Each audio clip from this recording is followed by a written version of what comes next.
Hello everyone. आज मैं आपके लिए लेकर आई भगवत गीता अध्याय 1 और 2।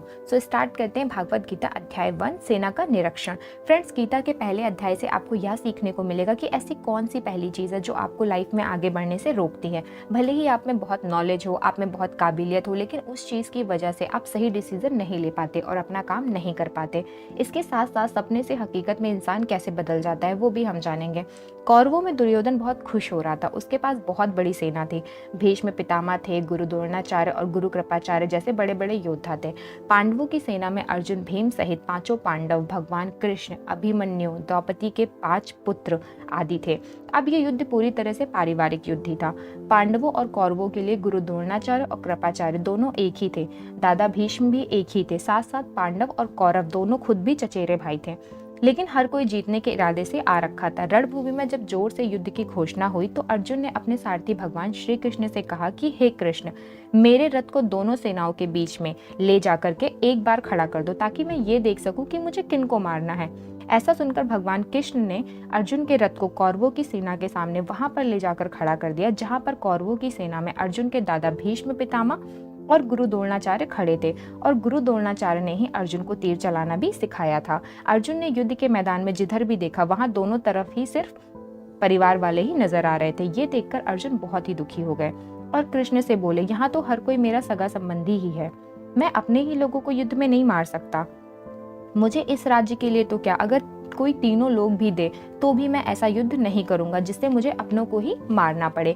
इस तरह से अर्जुन पूरी तरह से दुखी होकर और खुद को कोसते हुए अपने धनुष को छोड़कर रथ में वापस जाकर बैठ गए।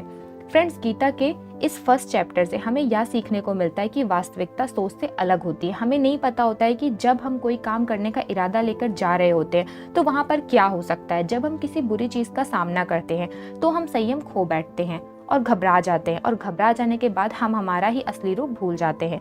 भले ही अर्जुन युद्ध कला में मास्टर थे और भले ही वो युद्ध करने के लिए मैदान में धनुष उठाकर चले आए, लेकिन युद्ध सिर्फ हथियारों के चलाए जाने से नहीं होता। उसके लिए इरादे भी चाहिए होते हैं, इमोशनल स्टेबिलिटी भी चाहिए होती है।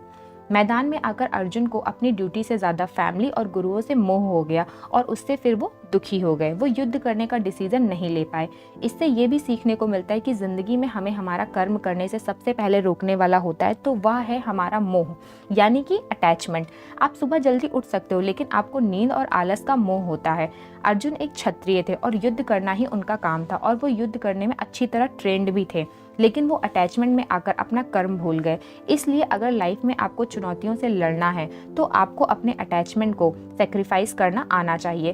फ्रेंड्स, आप इसको इस तरह से भी समझ सकते हो। मान लो आप किसी से बहुत प्रेम करते हो, लेकिन वह मनुष्य आपके प्रेम की कदर नहीं करता। ऐसे में आपको उसका प्रेम पाने का मोह नहीं होना चाहिए, क्योंकि अटैचमेंट किसी भी तरह का हो, जब तक वो है तब तक आप अपनी लाइफ के अर्जुन नहीं बन पाओगे।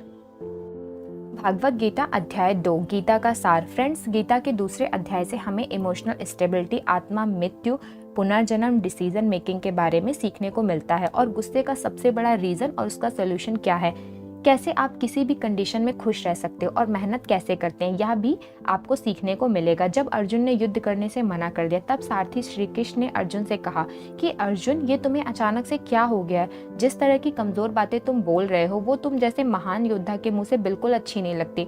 इसलिए अपने इस मन की कमजोरी को छोड़कर युद्ध के लिए वापस खड़े हो जाओ।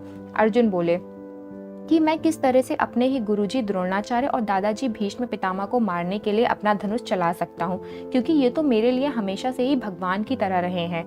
इस युद्ध को करने से तो अच्छा है मैं भिखारी बन जाऊं, क्योंकि अपनों को ही मारूंगा तो जीत में भी मेरी ही हार है। मैं सही और गलत को नहीं समझ पा रहा हूँ, इसलिए मेरा मार्गदर्शन करो श्री कृष्ण। श्री कृष्ण मुस्कुराकर अर्जुन को देखने लगे। भले कोई इंसान उनसे कुछ मांगे और वो दे ही ना, ऐसा भी कभी हो सकता है क्या? यहीं से शुरू होता है भागवत गीता का वो ज्ञान जो आपको भी अर्जुन बनकर ध्यान से सुनना और समझना चाहिए। श्री कृष्ण बोले कि अर्जुन, ये तुम्हें अचानक से क्या हो गया है? तो जैसे इंसान को किसी दूसरे की मृत्यु को लेकर नहीं डरना चाहिए। और वैसे भी तुझे क्या लग रहा है, ये लोग तेरे मरने से मर जाएंगे और तू ही इनको मारेगा? इन सब लोगों का और तुम्हारा भी पिछला जन्म भी था और अगला जन्म भी होगा, इसलिए जैसा सोचकर तुम दुखी हो रहे हो वह ज्ञान तुम्हारा अधूरा है। और रही बात इनकी मृत्यु का तुझे पाप लगने की, तो तू ये समझ ले, इनको मारने वाला तू नहीं बल्कि मैं हूँ। तू तो इनकी मौत का सिर्फ एक कारण है। और ये लोग मरने के बाद भी मेरे ही पास आएंगे, क्योंकि ये लोग शरीर नहीं है, आत्मा है, और आत्मा को किसी भी तरह से नष्ट नहीं किया जा सकता। आत्मा तो अगले जन्म के लिए इस शरीर को उसी तरह से छोड़ देती है जिस प्रकार से तुम अपने पुराने कपड़े बदलकर नए कपड़े पहनते हो। हे अर्जुन, जन्म देने वाला मारने वाला मैं ही हूँ। और ये बता, क्या तू मरे हुए इंसान को जिंदा कर सकता है? अगर तू मरे हुए को जीवन नहीं दे सकता तो तू जीवित को भी नहीं मार सकता, क्योंकि जीवन देने वाला भी मैं हूँ और मारने वाला भी मैं ही हूँ, और इनकी मौत मैंने तेरे ही हाथों लिखी है। और अर्जुन, अगर तुझे ऐसा लगता है कि आत्मा भी मरती है तो ये जान ले कि आत्मा जैसे जन्म लेकर आती है वैसे ही मरने के बाद प्रकृति का चक्र पूरा करने के लिए उसको फिर से जन्म लेना पड़ेगा। इस प्रकार से आत्मा नष्ट नहीं हुई है, और जब प्रकृति ऐसे ही चलती है तो भला तू इसका जिम्मेदार कैसे हुआ? अर्जुन, जिस क्षत्रिय को जीवन में युद्ध करने का अवसर प्राप्त होता है वो न केवल भाग्यशाली है, बल्कि उसका तो धर्म और कर्म ही युद्ध करना है। और अगर तूने ये युद्ध नहीं किया तो इसका मतलब यह होगा कि तूने अपने धर्म और कर्म अच्छी तरह से नहीं निभाया है, और इसलिए तेरा नाम के साथ कलंक जुड़ जाएगा। और तेरे जैसे अर्जुन के लिए तो कलंक उसकी मौत से भी बड़ा है। जो लोग तुझे बहुत सम्मान दिया करते थे वही लोग तेरी बहुत बुराइयां करेंगे, तेरी वीरता पर सवाल उठाएंगे। इसलिए अर्जुन, तू सुख दुख, हार और जीत और फायदे नुकसान को छोड़कर अपने विचारों को स्थिर कर और युद्ध के लिए धनुष उठा, जिससे या तो तू युद्ध में मारा जाकर मेरी ही शरण में आएगा या फिर विजेता बनकर धरती पर ही सुख भोगेगा। हे अर्जुन, तुमने आज तक जितना भी सीखा है वो मेरे इस ज्ञान के आगे बहुत छोटा है। तुम काम करने के पहले ही उसके परिणाम के बारे में सोच लेते हो, जबकि तुम्हें यह जान लेना चाहिए कि फल देने वाला भी मैं हूँ और कर्म करने वाले हो तुम अपना काम करो, मैं अवश्य अपना काम करूंगा।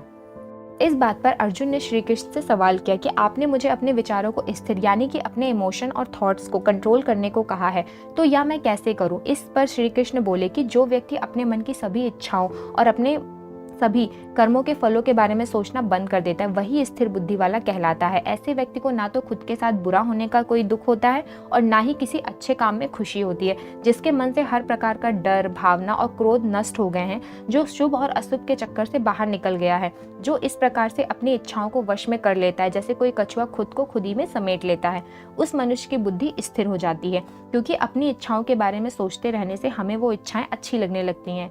इच्छाएं अच्छी लगने लगती हैं तो फिर उन इच्छाओं को पूरे करने का मन करता है।